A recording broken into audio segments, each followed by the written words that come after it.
Our next artist, Nanci LaBret Einstein, uses recycled objects, beads, popsicle sticks, really whatever she can get her hands on to create her photographs and interesting sculptures.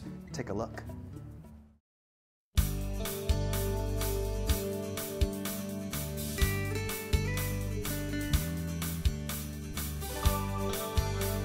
I feel the need to create. It's really interesting to me that my pieces are so intricate and I have so much patience for them, but in real life, I don't have that kind of patience. And it allows me to express and show my insights onto a surface. My medium is sort of complex. I build sculptures, for lack of a better term. They're mixed media, they're assemblage. They use a lot of repurposed materials. I have all kinds of stuff that people give me.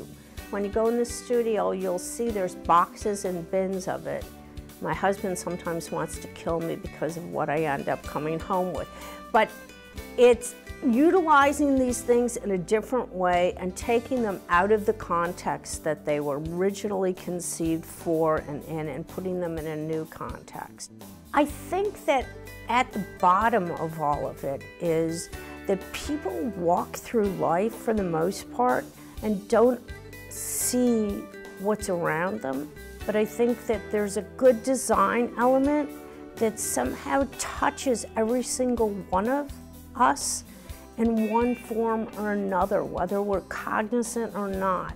And I think more and more today, we're surrounded by things that are well designed. And so what I end up doing is taking it out of the context and bringing it into another dialogue. Sometimes somebody brings me something and it's really great and I want to use it and see what's going on with it and take it to a different place. Other times, it's something that's going on in my head that I want to translate onto it. So I did a series and they were the seasons. And what I wanted out of each piece was for the viewer to look at it and to see, oh yeah, that's winter, that's spring, that's fall, that's summer. It makes sense to me. So that was the problem involved in it. Another time it'll be a coloration. So there could be one that I wanted to use browns in because color is a predominant thing that's going on in my pieces. Brownies are not just for eating, was the one I was referencing when I wanted to make something that was brown because it has really such nice depth to it. This one is Diva, and that one was directly related to the DSO. The black triangular pieces with the little white on them is the string section, actually. So it's really sort of representational in a way. The piece with the big computer board in it is everything works out just fine in the end.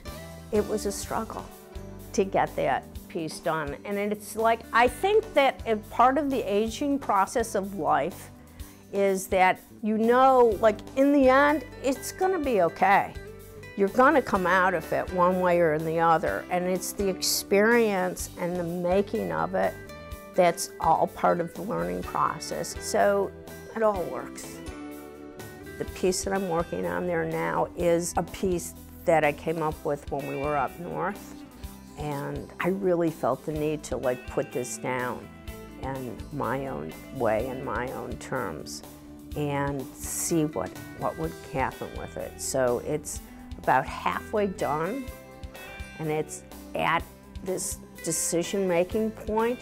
Everything's always a decision-making point, but as you get closer to the end of the process, it's more critical to the piece itself.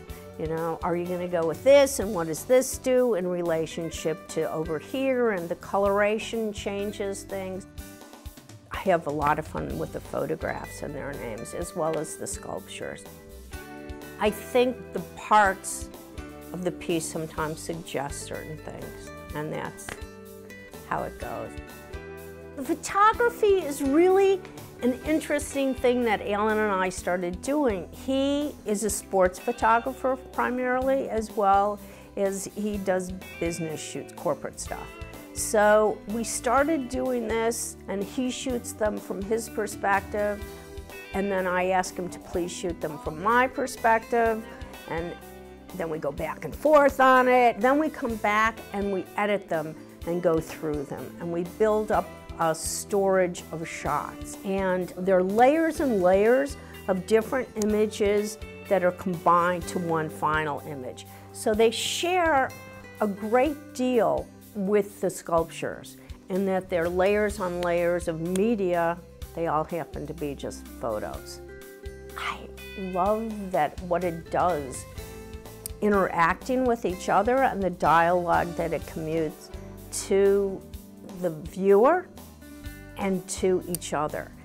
Each piece that you lay down interacts with the next piece in a certain way, and there's a certain give and take. Art is a translation of humans on a different level, communicating with each other. So there's communication within the piece to bring about an entity, just as there's communication with people to bring about conversation. So I think that all the pieces bring in the viewer to join in the conversation and understand the dialogue that's happening all the way around.